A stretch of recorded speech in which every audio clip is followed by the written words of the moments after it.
भारत में बच्चों में मायोपिया के मामलों में तेजी से बढ़ोतरी हो रही है। यह एक गंभीर चिंता का विषय है, क्योंकि मायोपिया न केवल बच्चों की पढ़ाई और खेलकूद को प्रभावित करती है, बल्कि भविष्य में गंभीर आंखों की समस्याओं का कारण भी बन सकती है। इसलिए समझना जरूरी है कि मायोपिया की समस्या बच्चों में क्यों बढ़ रही है और कैसे इससे बचा जा सकता है। मायोपिया एक ऐसी कंडीशन है जिसमें दूर की चीजें धुंधली दिखाई देती हैं।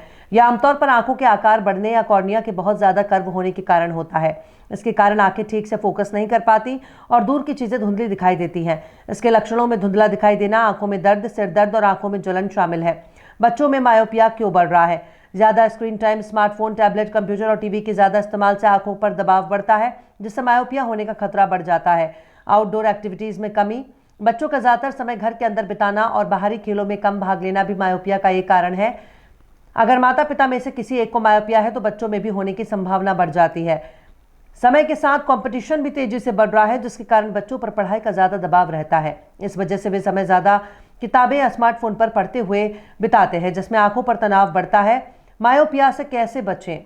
बच्चों को स्क्रीन टाइम को सीमित करना चाहिए। उन्हें नियमित इंटरवल पर ब्रेक लेने की सलाह दें। बच्चों को बाहर खेलने और फिजिकल एक्टिविटीज में भाग लेने के लिए प्रोत्साहित करें।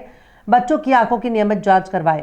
बच्चों और पौष्टिक खाना खिलाएं, जिससे विटामिन ए और अन्य जरूरी पोषक तत्व शामिल हो। बच्चों को नेचुरल लाइट में समय बिताने की सलाह दें। बच्चों को आंखों की एक्सरसाइज करना सिखाएं, इससे उनकी आंखों के मांसपेशियों का तनाव कम होगा। अगर बच्चे को मायोपिया हो जाए तो डॉक्टर से जांच करवाकर चश्मा बनवाएं और इसका इस्तेमाल करने को कहें, नहीं तो चश्मे का नंबर बढ़ सकता है।